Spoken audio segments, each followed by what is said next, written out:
Le 14 et 15 novembre 2017, Altea TV est aux côtés de l'Association française des trésoriers d'entreprise pour son événement majeur organisé au Palais Brongniart. Bienvenue aux Journées de la FTE, édition 2017. 12 ateliers de travail, plus de 70 exposants et experts. Les Journées de la FTE réunissent plus de 1200 personnes autour de conférences qui s'inscrivent dans la réalité du métier du trésorier d'entreprise. Au sein de la FTE, plusieurs commissions regroupent des experts de différents horizons. Nous allons à la rencontre des représentants de certaines de ces commissions. Je préside la commission monétique et moyens de paiement de l'Association française des trésoriers d'entreprise, la FTE, dans ces événements aujourd'hui. L'actualité elle bouge énormément puisque l'univers des moyens de paiement est en pleine mutation. On est à la croisée des chemins entre l'innovation poussée par l'utilisation du mobile et les impulsions réglementaires. Donc, nous travaillons ces sujets. Pas seulement sous l'angle financier, mais aussi sous l'angle technique et commercial, parce que chacun sait que le parcours client est très, très important et primordial. Donc nous participons à de nombreux travaux de place, notamment au travers du Comité national des paiements scripturaux, pour lequel j'ai l'honneur d'être le vice-président au nom de la FTE et je représente la partie demande. Là aussi, notre rôle, ça va être de participer à ces groupes de travail, d'y apporter notre expérience, notre expertise dans ces domaines de paiement, mais aussi d'exprimer les besoins et les attentes des grands créanciers et des commerçants dans le domaine des paiements, dans la sécurité des transactions, dans l'innovation, mais aussi sur les aspects réglementaires.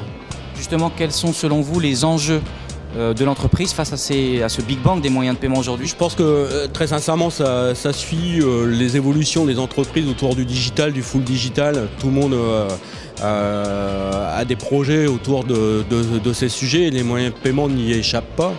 La difficulté, ça va être de trouver les bons moyens de paiement qui vont permettre d'accéder à l'ensemble de notre clientèle et de pouvoir le proposer au monde le plus large possible, que ce soit du monde du retail mais aussi au monde des entreprises.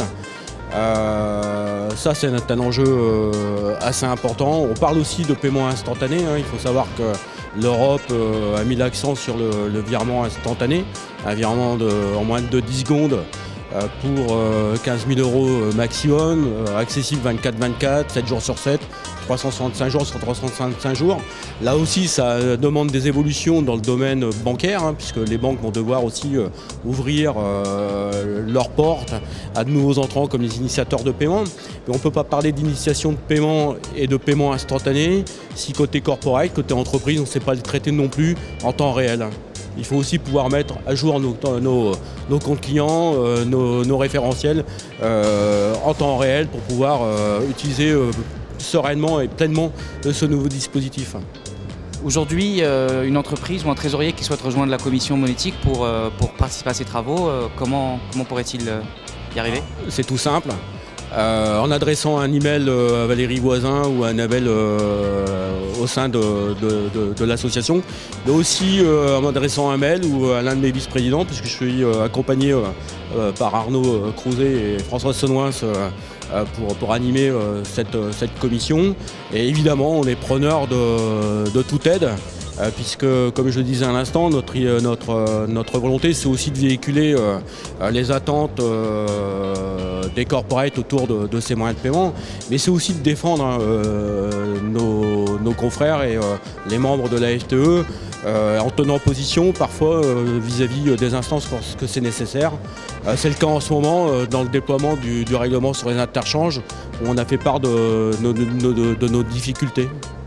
Donc on invite évidemment toutes les corporates, tous les trésoriers d'entreprise, en tout cas le maximum de personnes, à venir rejoindre les rangs de la commission monétique et moyens de paiement.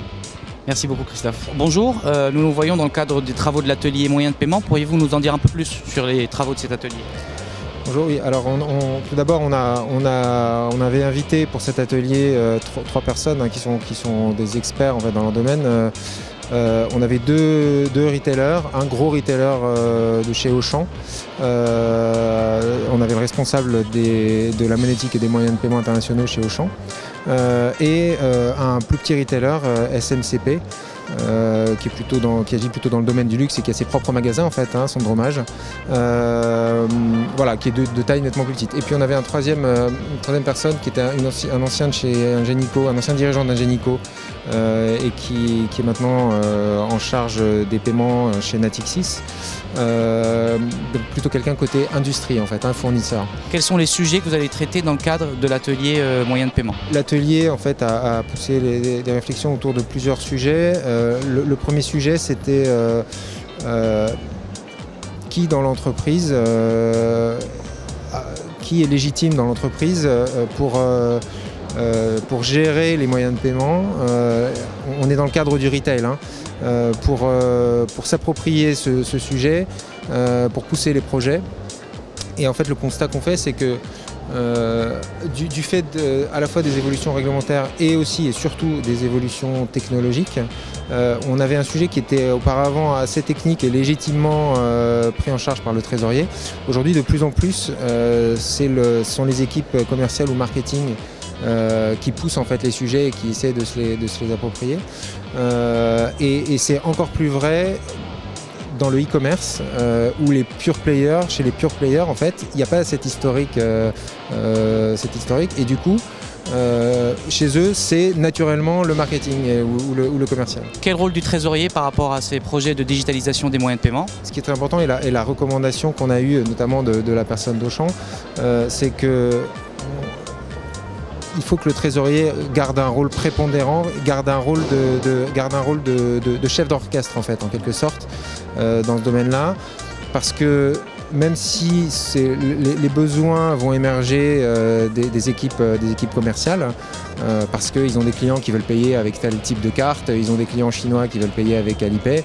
En fait, le trésorier, ça va être à la fois le garde-fou et le garant de la bonne faisabilité technique et de la capacité pour l'entreprise à absorber des nouveaux moyens de paiement. Parce qu'en fait, il ne s'agit pas seulement de mettre en place un nouveau moyen de paiement, d'ouvrir un nouveau terminal de paiement ou de dire maintenant j'accepte telle ou telle carte.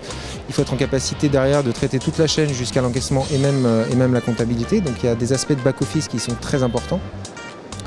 Et à chaque fois qu'on élargit un nouveau moyen de paiement, en fait, ça a des incidences qui peuvent être fortes sur le back-office. En fait. Que ce soit les différents types de moyens de paiement qu'on a aujourd'hui ou ce qu'on appelle les technologies d'acquisition des paiements, où on a en fait les portefeuilles électroniques, on a les paiements sans contact, on a de plus en plus qui commence à émerger la biométrie, l'identification biométrique. On a même le paiement instantané en fait, qui lui n'est pas basé sur la carte mais qui est aujourd'hui encore balbutiant. Il y a beaucoup, notamment en France, les banques sont pas il n'y a aucune banque française n'est prête, alors que dans d'autres pays, certaines banques commencent à proposer le paiement instantané. Celui-là, il n'est pas basé sur la carte, mais globalement, tout ce qui est basé sur la carte, ce qui est encore la majorité, ça a un coût non négligeable. Chaque transaction a un coût qui peut être très important, et même si une partie de ces coûts est régulée et donc limitée par le régulateur, une autre partie des coûts ne l'est pas, et on peut s'attendre, après une période où ces coûts ont baissé, on peut s'attendre à ce que les coûts commencent à augmenter du côté des fournisseurs. En tout cas, les avis sont partagés. Certains pensent que ça va augmenter, d'autres pensent que ça va continuer à baisser. Là, on n'est pas sûr. Mais ce qui est très important, c'est qu'en plus de ce coût, il y a le coût de l'organisation. Tout le back-office derrière qui doit être mis en place par l'entreprise pour traiter, pour lier le paiement avec le système de caisse du commerçant, par exemple, avec tout le système de vente. Et ensuite faire le lien jusqu'à l'encaissement et à la comptabilité, ça demande une organisation qui peut être très coûteuse. Donc c'est là que le trésorier a un rôle extrêmement important, parce que c'est lui qui va vraiment jouer le rôle de coordinateur de tous ces éléments, où il y a non seulement les aspects financiers et les aspects commerciaux. Pour plus d'informations sur les travaux et le déroulé des journées de la FTE, n'hésitez pas à vous diriger vers le site de la FTE. Et pour prendre connaissance des événements dont Altea est partenaire, je vous invite à vous abonner à notre chaîne YouTube Altea TV. Merci pour votre attention et à bientôt.